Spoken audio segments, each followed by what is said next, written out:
தெய்வம் நீ என்று உணர் யூடியூப் சேனல் உங்களை அன்புடன் வரவேற்கிறது.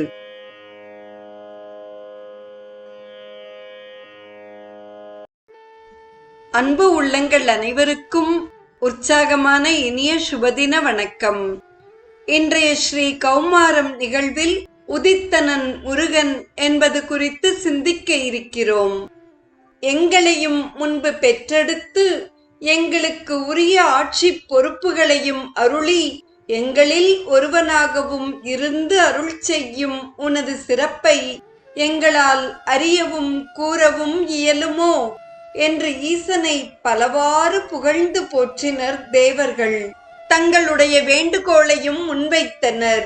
ஆதியும் நடுவும் முடிவும் இல்லாதவனே, அருவமும் உருவமும் ஒப்புமையும் இல்லாதவனே, ஏதுவான காரணங்களும் வருவதும் போவதும் இன்பமும் துன்பமும் இல்லாதவனே, வேதங்களையும் கடந்து நின்ற விமலனே, நீ உன்னிடத்திலிருந்து உன்னையே நிகரான ஒப்பற்ற குமாரனை தந்திடுதல் வேண்டும் என்று தேவர்கள் வேண்டினர். இவ்வேண்டுதலை கச்சியப்பர் ஆதியும் நடுவும் ஈரும் அருவமும் உருவும் ஒப்பும் ஏதுவும் வரவும் போக்கும் இன்பமும் துன்பும் இன்றி வேதமும் கடந்து நின்ற விமல ஓர் குமாரன் தன்னை நீ தரல் வேண்டும், நின்பால் நின்னையே நிகர்க்க என்று அழகுறக் கூறுகிறார்.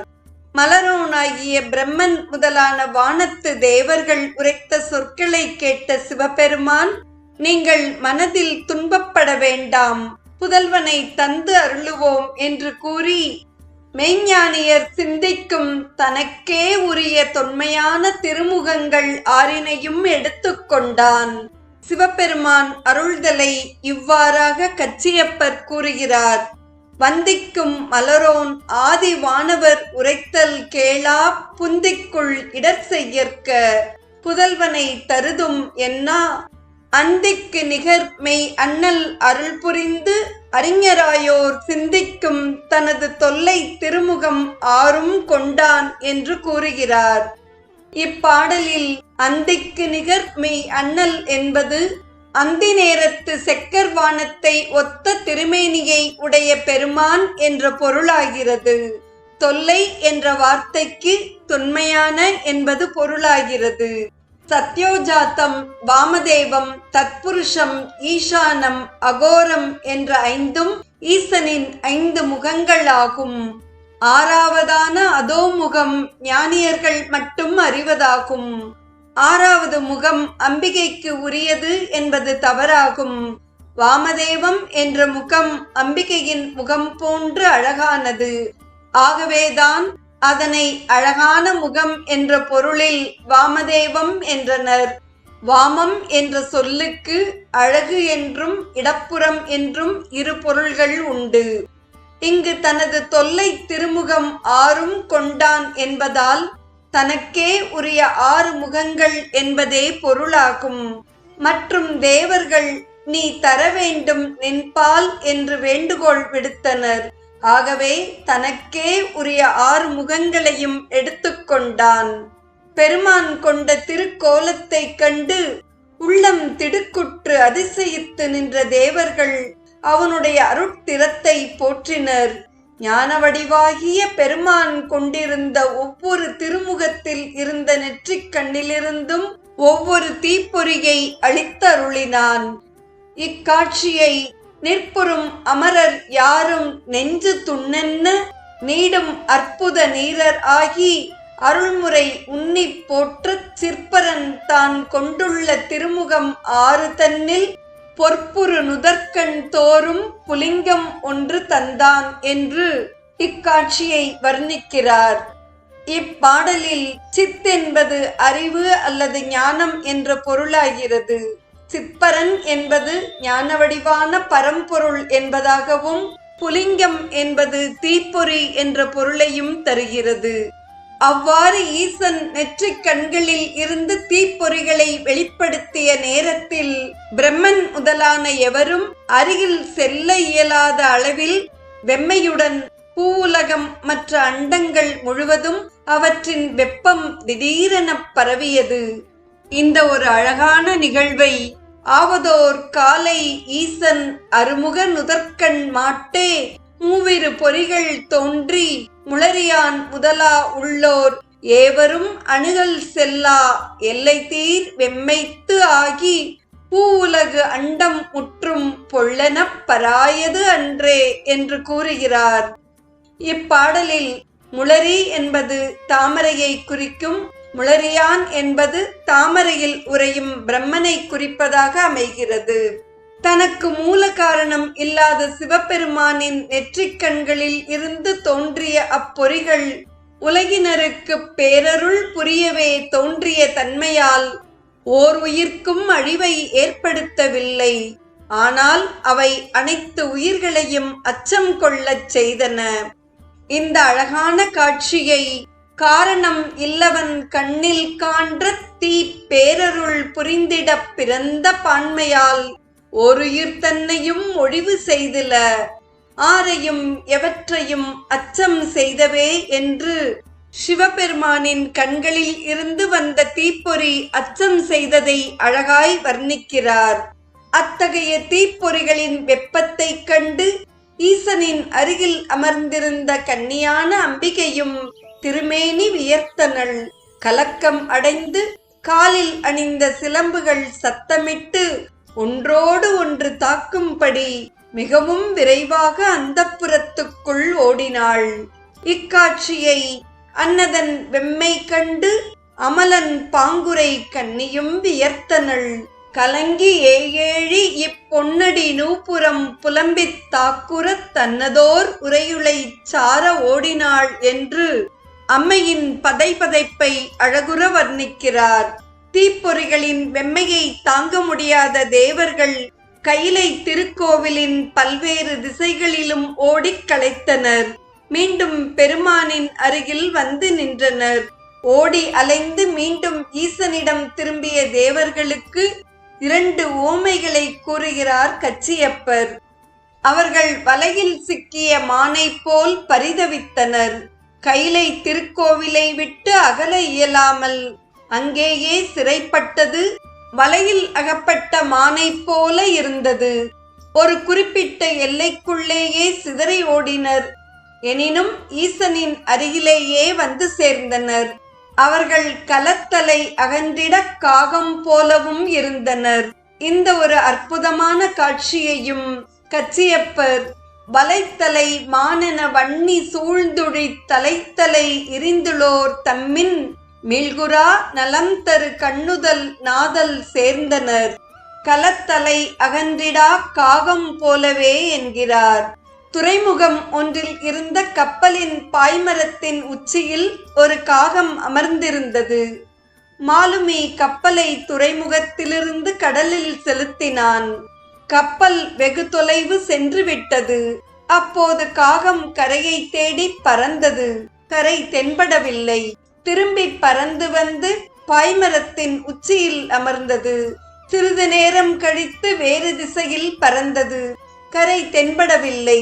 மீண்டும் பாய்மரத்திற்கே வந்தது. நார்த்திசைகளிலும் கரையை நாடி பறந்து ஓய்ந்து பாய்மரத்திற்கே வந்தது. பாய்மரம் ஒன்றே காகத்திற்கு தங்குமிடமாக தஞ்சம் தரும் இடமாக ஆயிற்று. அவ்வாறே சிதறி ஓடிய தேவர்கள் ஈசனின் திருவடிக்கே திரும்பி வந்தனர். அவன் திருவடி ஒன்றே இறுதியில் தஞ்சமளிக்கும் இடமாக திகழ்கிறது.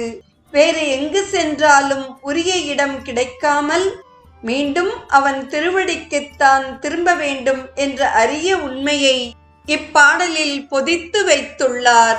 இப்பாடலில் வலைத்தலை மான் என்பது வலையில் அகப்பட்ட மான் என்றும், வன்னி என்பது நெருப்பு என்றும், சூழ்ந்துளி என்ற சொல் சூழ்ந்த காலத்தில் என்பதையும், இரிந்துளோர் என்பது சிதறி ஓடியவர்கள் என்பதையும், கலம் என்பது கப்பல் என்பதையும் குறிப்பதாக உள்ளது. குலசேகர ஆழ்வார் பெருமாள் திருமொழி என்ற பிரபந்தத்தில் இதே உவமையை எடுத்தாள்கிறார். கொடிய கண்ணையும் திண்ணிய நெஞ்சையும் உடைய யானையை கொன்றவனே, வித்துவக்கோடு என்ற திருத்தலத்தில் எழுந்தருளியவனே, உனது திருவடிகளை சரணடைவதை அல்லாது அடியேன் எங்கு போய் உய்வேன்? அலைகள் வீசுகின்ற கடலில் 4 திசைகளிலும் போய் பார்த்து கரை காணாத படியாலே மீண்டும் கப்பலின் கம்பத்தில் அமரும் பெரிய பறவையை போன்றவனாக இருக்கிறேன் என்கிறார் ஆழ்வார். குலசேகர ஆழ்வாரின் பாசுரத்தையும் நாம் இங்கே ரசிப்போம். வெங்கண் தின் களிரடர்த்தாய் வித்துவக்கோட்டு அம்மானே, எங்கு போய் உய்கேன்? உன் இணையடியே அடையலல்லால் எங்கும் போய் கரை காணாது எரிகடல்வாய் மீண்டேயும் வங்கத்தின் கூம்பு ஏறும் மாப்பறவை போன்றேனே என்கிறார். பிறவிக் கடலில் கிடந்து துன்பப்படும் உயிர்கள் தங்கள் உயர்ச்சியால் கரையேறலாம் எனக் கருதி கடவுளை விடுத்து விலகிச் செல்கின்றன. மாப்பறவை தேடி ஓடி ஓய்ந்த பின் கப்பலின் கம்பத்திற்கு வருவது போல் இறுதியில் இறைவன் திருவடியை நாடுகின்றன என்பது இப்பாடலின் மையக்கருத்தாக அமைகிறது.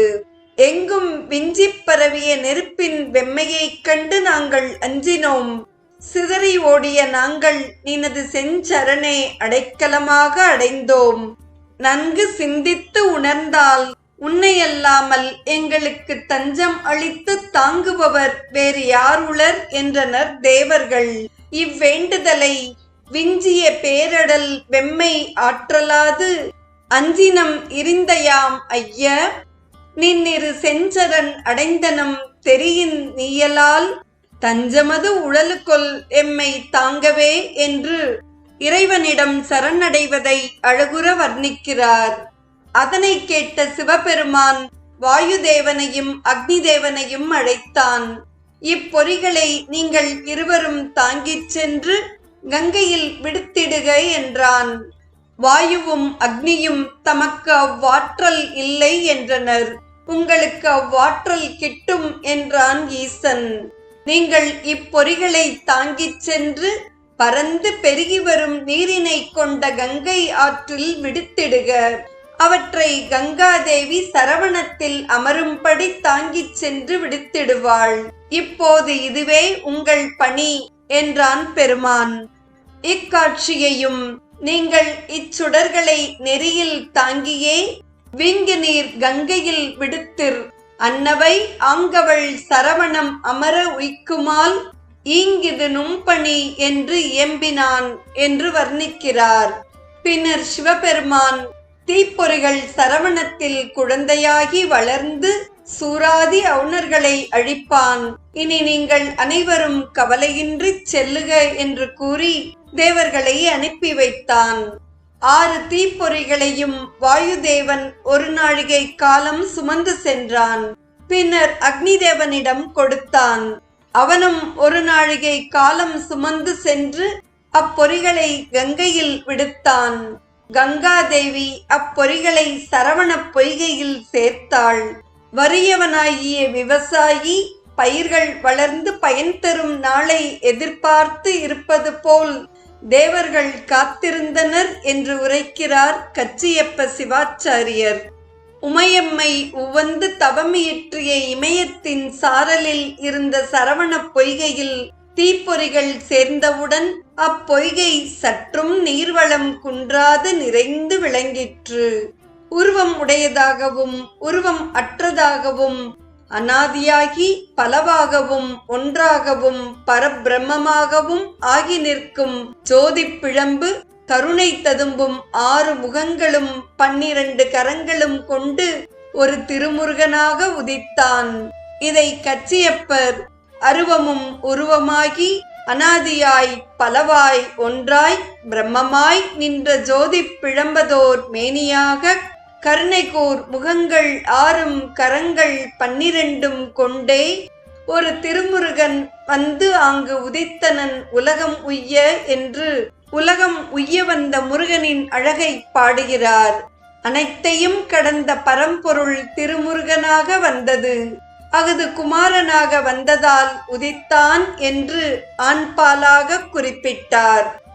நாளைய நிகழ்வில் உதித்தனன் குறித்து விரிவாக சிந்திப்போம்.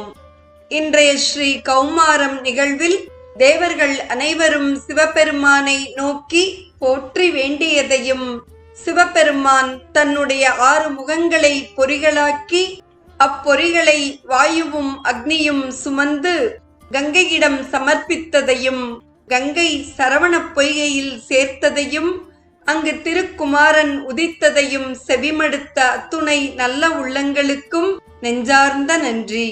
மீண்டும் நாளைய நிகழ்வில் இணைவோம். தெய்வம் நீ என்று உணர் யூடியூப் சேனலை கேட்டு மகிழ்ந்த நீங்கள் உங்கள் நட்பு வட்டத்திற்கும் பகிர்ந்து தொடர்ந்து உங்களது நல்ல ஆதரவினை சப்ஸ்கிரைப் செய்து வழங்குமாறு அன்புடன் வேண்டுவது உங்கள் அன்பின் விசாலம்.